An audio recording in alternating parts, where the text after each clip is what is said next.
Hi, my name is Jordan Sigmon, and today I'll be talking about the importance of making sure your children are vaccinated before going to school. First, let me introduce you to my audience, my grandmother and my grandfather.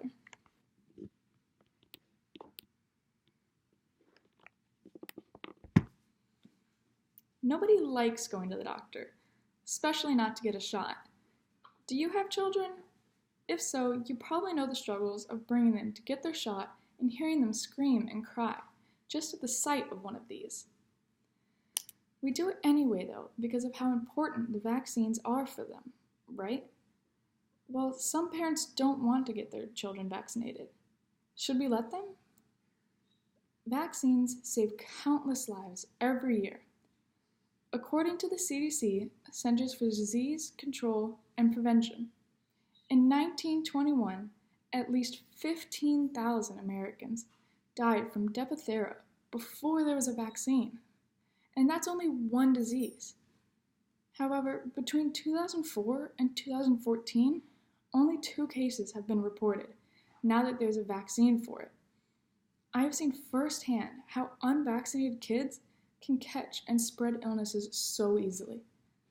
Children are known as an at-risk population because their immune system isn't developed yet. This causes them to get sick much easier and be affected by the illness much more severely.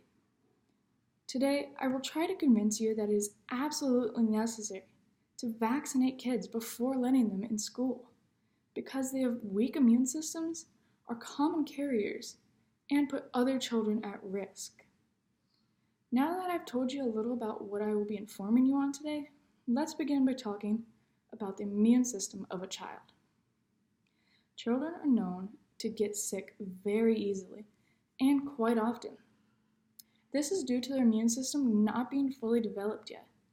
A human's immune system isn't fully developed until they are in their 20s. It is important for kids to get vaccinated early on in life to help their weak immune systems adapt.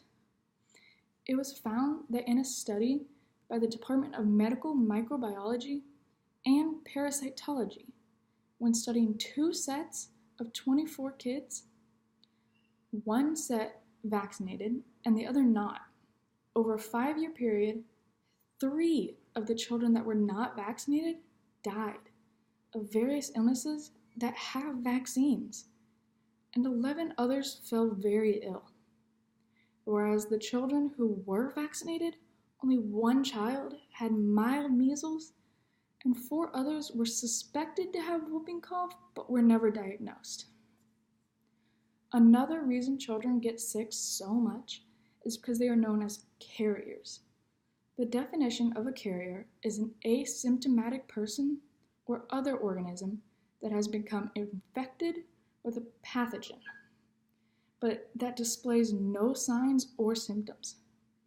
However, they can still pass the illness on to somebody else. Oftentimes, people have viruses but are unaware of it, either because it is still dormant inside them or they are immune to it. But again, they are still able to get others sick. This happens a lot in places like schools and daycares because so many kids are together in one room all day, touching everything and not washing their hands as often as they should. This makes these high-density, at-risk population locations a breeding ground for bacteria.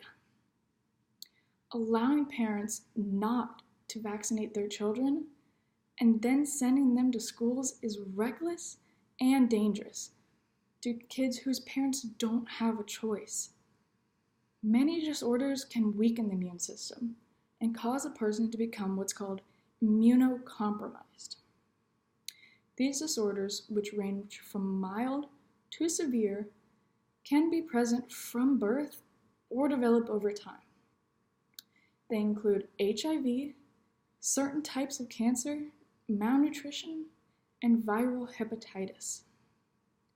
Children with these disorders are far more susceptible to getting sick and dying from those illnesses due to the body's inability to fight off the illness. Again, when these children who are immunocompromised are around other children all day who are not vaccinated and are carriers of diseases, it's so dangerous and even deadly. These kids can't change the fact that their immune systems aren't working right, and putting them at an even greater risk of death just isn't right. Now, before I told you all of this, you may not have known really any of this. We're not really taught much of this in school. But now that you know how dangerous it is to not vaccinate your kids before letting them go to school, let's review. I presented you with plenty of logical and scientific reasons why children need to be vaccinated for school, such as their immune systems aren't fully developed until they're in their 20s.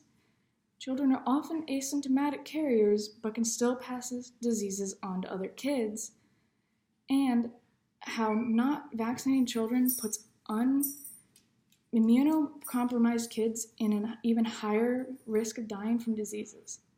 Remember, without vaccines, around 14% of children would die of illnesses alone. Thank you, and please think twice before not vaccinating your kids.